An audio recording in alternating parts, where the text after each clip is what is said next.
네, 여러분 안녕하세요. 오늘 저와 함께 공부할 내용은요. 시에서 화자와 대상의 거리감입니다. 그래서 그 대상과의 거리 이렇게도 얘기를 하죠.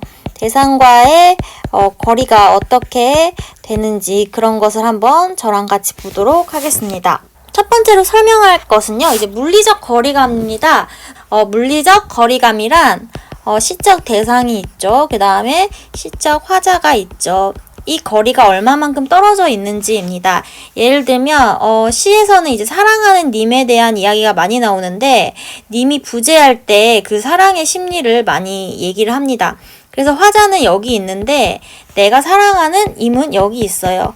그러면 이 임이 부재하거나 또는 임과 단절되었다. 이 경우는 정말 물리적으로 이별했기 때문에 거리감이 생겼다 볼 수가 있죠. 또 다른 식의 거리감은 뭐냐면 일제강점기 시나 이런 유배지에서 많이 나타나는데요. 일제강점기 같은 경우는요. 이렇게 우리나라가 있는데 우리나라죠. 나는 여기 있는 거예요. 그러면 조국과의 그 물리적으로 거리감이 생기죠. 또는 유배 같은 경우는요. 한양이 여기예요. 임금이 있는 그곳이 한양이 여긴데 나는 여기 뭐 해남이라던가 뭐 제주도라던가 이런 식으로 유배를 왔을 때 이런 식으로 물리적 거리감이 생기게 됩니다. 이런 물리적 거리감은 화자한테 이제 결핍을 느끼게 하고요.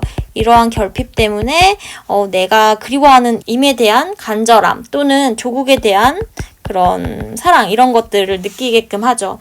그래서 이런 게 이제 물리적 거리감이고요. 그 다음에 또 알아야 될 중요한 개념은 바로 심리적 거리감입니다.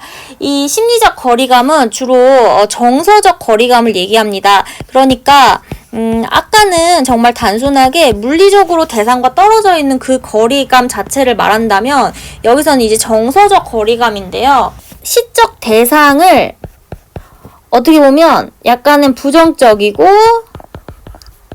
비판적이고 객관적으로 바라본다는 의미입니다. 그러니까 단순히 물리적으로 떨어진 그런 관계가 아니라 마음에서 멀다는 얘기예요.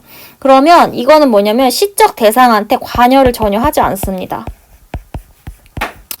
그래서 만약에 심리적 거리감이 멀면 멀수록 관여를 하지 않고요. 가까우면 가까울수록 관여를 많이 합니다. 자, 그랬을 때 이제 화자가 이 대상에 대해서 만약에 내가 슬픔이나 어떤 사랑 이런 거를 격렬하게 느껴요. 그 대상에 의해서. 그 다음에 그 대상을 뭔가 긍정하고 싶고요.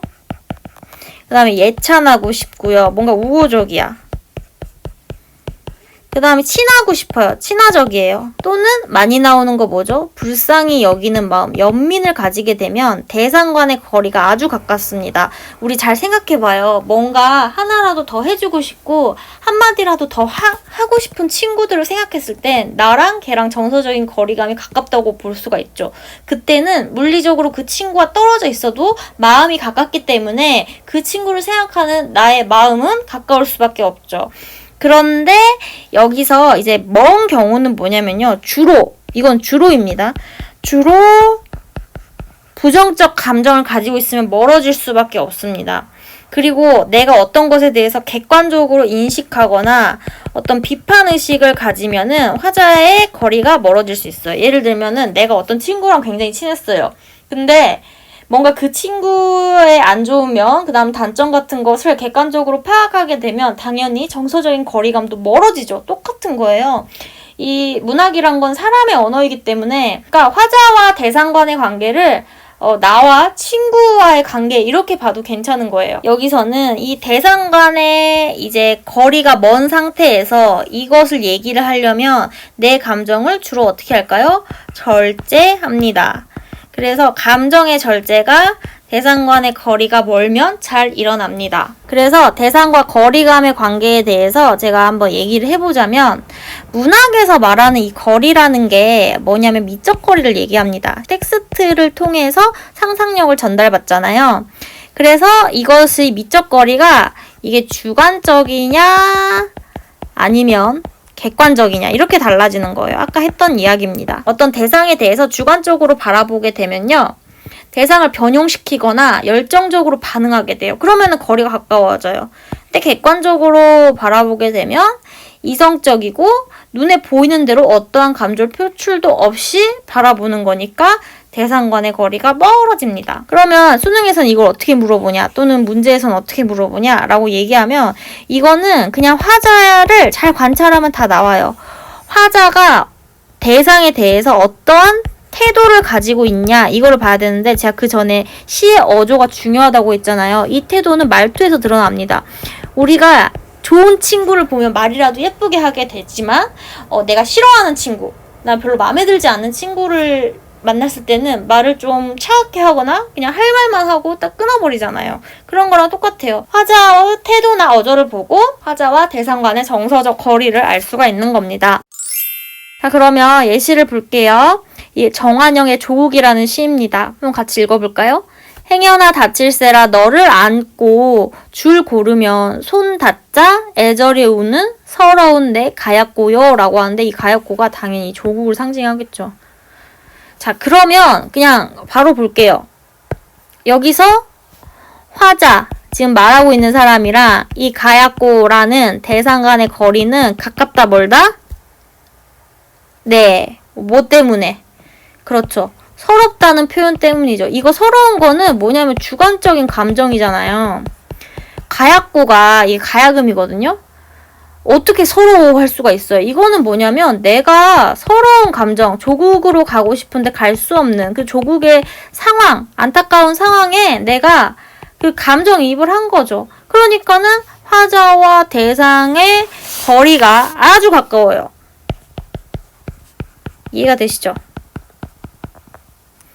나는 이것을 불쌍하게 여기고 있잖아. 연민이라던가 서글픔의 정서를 가지게 되니까 당연히 가까울 수밖에 없다. 이렇게 보면 됩니다. 자, 그러면 이거는 이제 김종삼의 민간인이라는 작품입니다. 자, 같은 작품은요, 이제 모더니즘 계열인데, 잘 보세요. 1947년 봄, 심야, 황해도 해주의 바다. 이남과 이북의 경계선 용당포. 사공은 조심조심 노를 저어가고 있었다. 울음을 터뜨린 한 영화를 삼킨 곳. 20몇 해나 지나서도 누구나 그 수심을 모른다. 자, 여기서 중요한 내용은요. 이 영화를 삼킨 곳이라는 거예요. 어디가? 이 용당포라는 요 바다 안에 아이가 퐁당 빠진 거예요. 자, 그러면은 이 아이가 왜 빠졌는지 그런 건 우선 모르겠지만 영하면 1살 그 이하 정도의 그 갓난 아기인데 갓난 아이가 바다에 퐁당 들어갔어요. 이게 기분 좋은 일이에요? 나쁜 일이에요? 기분 나쁘고 굉장히 안타까운 일이잖아요. 그런데 이거를 말하고 있는 화자가 1947년 봄, 심야, 황해도 해주의 바다, 이남과 이북의 경계선 용당포라고 이렇게 신문 기사의 육하 원칙처럼 뭔가 객관적으로 서술하고 있죠. 그 다음에 울음을 터뜨린 한 영화를 삼킨 곳 이런 식으로. 그래서 가슴 아픈 사건을 전달하는데 감정이 있다 없다? 없어요. 감정이 없어요. 그러면 이 화자 뭐야? 냉동인간이야? 이렇게 생각할 수 있죠. 그래서 이 화자와 대상, 이 영화라는 대상 간의 거리는 어떻게 된다? 멀다. 주로 모더니즘 계열에서 이런 경향이 잘 드러납니다. 심지어 정지용의 이제 유리창 같은 시 같은 경우는요. 아들이 죽었어요. 아들이 죽었는데 그 슬픔마저도 슬프다고 드러내긴 하지만 거리감을 가지고 나타납니다. 그래서 이 거리감이라는 게 무조건 뭐 부정적인 것이 멀다 라고 말하는 게 아니라 부정적으로 인식하거나 비판적인 것을 말할 때는 거리가 멀 확률이 높다는 거죠. 하지만 이게 표현상의 기법에서 특히 모더니즘 같은 경우는요. 감정의 절제를 하기 위해서 일부러 대상과 나와의 거리를 멀게끔 만들어서 그 감정을 차단하는 또 역할을 합니다. 이렇게 화자와 대상 간의 거리가 무엇인지 오늘 공부를 해보았습니다. 오늘 수업은 여기까지고요. 구독과 좋아요 눌러주세요. 다음 시간에 다시 만나요. 안녕.